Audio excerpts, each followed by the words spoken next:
fue en el año 1977 en el aeropuerto de los Rodeos, lo que hoy es Tenerife Norte, ¿no?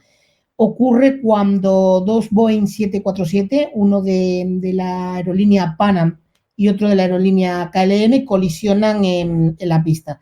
Se suele decir que este accidente parece cosa de brujería porque es imposible que tantas cosas salgan mal, ¿no? Es realmente surrealista la cantidad de cosas que pudieron salir mal y que con que una de ellas no se hubiera dado, el accidente nunca hubiera ocurrido, ¿no? Es un accidente muy significativo porque es hasta la fecha, fíjate que han pasado pues más de 40 años, ¿no? Y es hasta la fecha el accidente más grave de la historia de la aviación, con 583 víctimas mortales. Si te parece, hacemos una reconstrucción así un poco de lo que pasó. Mira, todo esto empieza cuando dos aviones, entre otros muchos, ¿no? El KLM y el Pan Am, se tienen que dirigir al aeropuerto de Los Rodeos cuando ese no era su destino. O sea, fíjate, la primera cosa, ninguno de los dos tenían que estar ahí. ¿Por qué? Pues porque había una organización terrorista en aquella época, a finales de los 70, que buscaba la independencia del archipiélago canario, ¿no? Bueno, pues esa organización terrorista puso una bomba en el aeropuerto de Las Palmas. Lo hizo en una floristería dentro de la terminal. Eso, pues, claro, provocó en la policía que cerraran el aeropuerto porque tenían miedo de que hubiera más bombas. Y claro, pues lo primero que se hizo fue eso, cerrar el aeropuerto de Las Palmas y desviar todos los aviones a los rodeos. Es decir, que los rodeos era un aeropuerto muy pequeño que estaba destinado fundamentalmente al tráfico regional, tráfico aéreo regional. No estaba preparado para que llegaran aviones tan grandes como un Jumbo, ¿no? Y es que no llegó uno, llegaron varios. No solamente el KLM y el Pan Am, llegaron bastantes aviones de gran tamaño al aeropuerto. Era además un domingo. Había muy pocos controladores aéreos de servicio. Bueno, los aviones no tenían prácticamente dónde estacionar. Tuvieron que estacionarse en la calle de rodaje, porque no había sitio en el aeropuerto. Un aeropuerto tan pequeño no está preparado a nivel de infraestructuras para que desembarquen tantas personas. Así que, ¿qué ocurrió? Que solamente pudo desembarcar los pasajeros de un avión, en concreto del KLM, ¿no? Bueno, el resto, los del Pan Am, se tuvieron que quedar dentro del avión. Siguientes problemas que van surgiendo. Todos están esperando a que se reabra el aeropuerto de Las Palmas para despegar de Tenerife, volar a Las Palmas y aterrizar. Y o sea, además... perdona, es decir, estos dos vuelos se dirigían a Las Palmas, son desviados a Los Rodeos y en los Rodeos están, digamos, en espera. Han aterrizado correctamente y están a la espera de volver al despegue. Efectivamente, están en espera a que se reabra el aeropuerto de Las Palmas, que es su destino, y despegar, hacer ese trayecto tan cortito y luego, pues, cada uno volvería pues, a su origen, ¿no? El Pan Am a Estados Unidos y el KLM a Holanda. Sí, con la tripulación a bordo, digamos, ¿no llegaron ni a desembarcar? En el caso del KLM sí desembarcaron, en el caso del Pan Am no, porque había, lo que te decía antes, tantos aviones ahí, aviones tan grandes de 300 pasajeros cada uno, que es que no cabían en un aeropuerto tan pequeño. Así que lo que se hizo fue decir que desembarcaba el KLM, que llegó antes, pero el Pan Am, la gente se quedara ahí y que se esperaran a que se reabrieran Las Palmas para volver a despegar. Ahí ya tenemos más problemas. Otro problema que había. Los descansos de los pilotos siguen tiempos muy estrictos, ¿no? Cuando se hace un determinado número de horas por seguridad y para evitar que la fatiga de los pilotos pues lleve un accidente, pues los pilotos ya no pueden seguir volando. Si se da la circunstancia de que ocurre eso, pues es que el avión se tiene que quedar ahí. ¿Y eso qué implica? Pues implica un montón de gastos para la aerolínea. Y claro, los pilotos están muy presionados. Si se quedaba ese avión allí en Tenerife, tan cerquita que estaba de Las Palmas, pues le tenían que pagar hotel a todas esas personas, etcétera, etcétera. Bueno, el comandante del KLM, ¿qué es lo que hace? Está viendo que le queda poco combustible, suficiente para llegar a Las Palmas, pero no suficiente para regresar a Ámsterdam, ¿no? Así que, ¿qué es lo que hace? Pues ordena que se llenen los tanques de combustible estando allí en Tenerife. Y eso provoca otro problema más. ¿Cuál es el problema? que el tiempo meteorológico va empeorando en todo ese rato que está, porque en cargar un avión tan grande como un Boeing 747 se tarda muchísimo, ¿no? Bueno, pues el tiempo va empeorando y hacía un día espléndido y empieza a caer una neblina tremenda sobre los rodeos, ¿no? Otro problema más. Bueno, seguimos con problemas, y es que, como te conté antes, de que los aviones están todos aparcados en la calle de rodaje porque no tienen sitio donde ponerse. Así que, ¿qué hacen los controladores aéreos? Les dicen a los pilotos, una vez ya se ha reabierto el aeropuerto, etcétera, etcétera, ¿no? Tienes que seguir la pista de despegue y hacer un backtrack. ¿Eso qué es? Significa que cuando llegan al final, el avión tiene que hacer un giro de 180 grados para ponerse listo para el despegue, ¿no?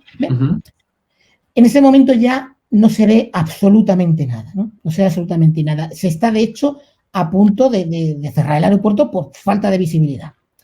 Y mientras el KLM está rodando por la pista, detrás va el PANAM.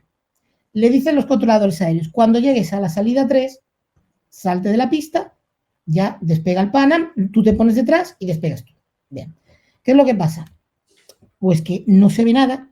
Y encima, el controlador aéreo, que no estaba demasiado acostumbrado a tratar con el Boeing 747, un avión tan grande, pues le ordena al comandante del PANAM que haga un giro poco menos que imposible. No se sabe si debido a que ellos consideraron que ese giro no se podía hacer, o bien por falta de visibilidad, el hecho es que se pasa la salida y se va a la siguiente, creyéndose que es la salida por la que tienen que salir. Pero mientras tanto, el KLM ya está cogiendo potencia de despegue para despegar y lo tiene justo de frente. Claro, como una niebla tremenda, no se ve nada. La tripulación del PANAM no las tienes todas consigo con que el KLM se haya ido o no.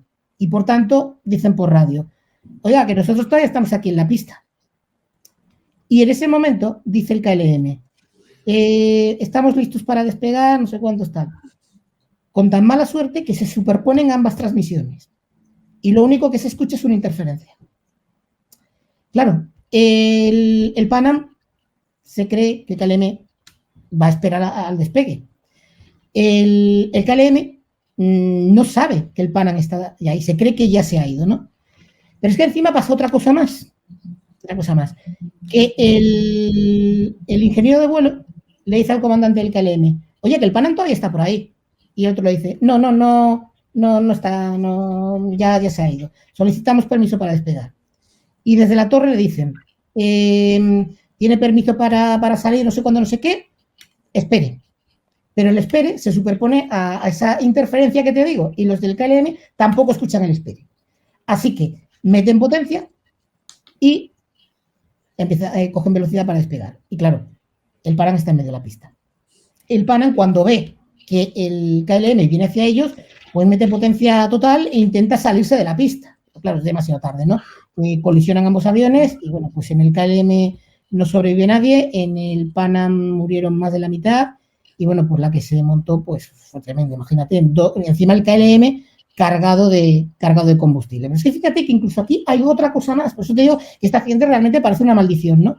El comandante del KLM, cuando ve al PANAM en medio de la pista, jala el yoke hacia atrás, intenta despegar a pesar de que todavía no ha llegado a la velocidad de rotación y consigue elevar algo el avión, pero no lo suficiente. Golpea con el tren de aterrizaje al PANAM. Se ha calculado que si no hubiera llenado de combustible el avión y lo hubiera llenado en Las Palmas, hubiera tenido margen suficiente para elevarse, hubiera pasado por encima, hubiéramos dicho, hemos estado al borde de la catástrofe, pero nada hubiera ocurrido.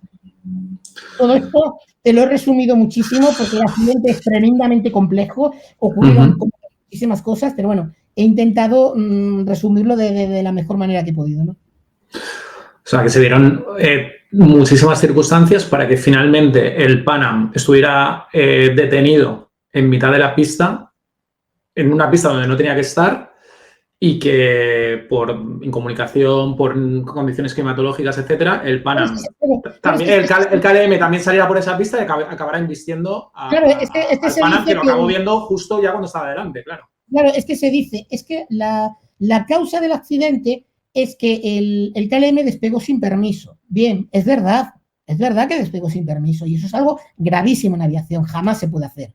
Pero si no hubiera ocurrido todo lo anterior, por mucho que hubiera despegado sin permiso, el accidente no hubiera ocurrido. Por eso te digo siempre que un accidente no ocurre por una causa, es una concatenación, y este es el claro ejemplo, ¿no? Y se aprendió muchísimo con el accidente de los rodeos. Lo primero de todo era que los controladores aéreos en aquel momento, en situaciones de baja visibilidad, no tenían forma de saber dónde estaba cada avión. Tenían que mirar con prismáticos, y si había niebla y la situación de visibilidad era muy reducida o nula, pues no lo podían saber. Gracias a ese accidente y a otro que ocurrió después, que luego si quieres hablamos de él en Madrid, pues se empezó a dotar a los aeropuertos de una cosa que se llama radar de superficie. Con el radar de superficie, los controladores aéreos pueden saber en todo momento dónde está cada avión, ¿no?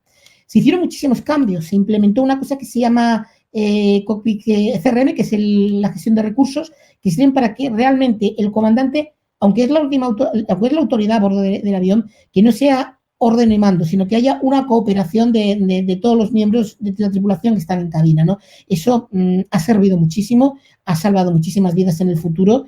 Y bueno, ya te digo, el accidente de los rodeos marcó un antes y un después. Se prohibieron decir la palabra despegue, salvo cuando realmente se esté autorizando para el despegue. Antes se utilizaba, las comunicaciones no estaban tan estandarizadas como ahora.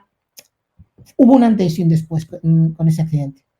¿Por qué despegó sin permiso el KLM? Pues despegó sin permiso básicamente porque no le oyeron. Hubo una confusión porque el KLM le dice a la torre de control, estamos en despegue.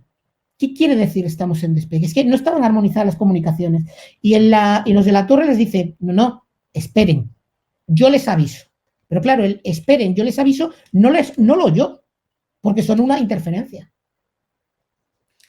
Pues sí, desde luego. Está claro de que ahí el comandante del KLM metió la gamba en el sentido de que hasta que la torre de control no le dijera permiso, autorizado permiso para despegar, no puede meter potencia y despegar. Eso está claro. Y fue, sin duda, la causa principal del accidente, pero no la única. Ya hemos visto que sin todo lo anterior, el accidente jamás habría ocurrido.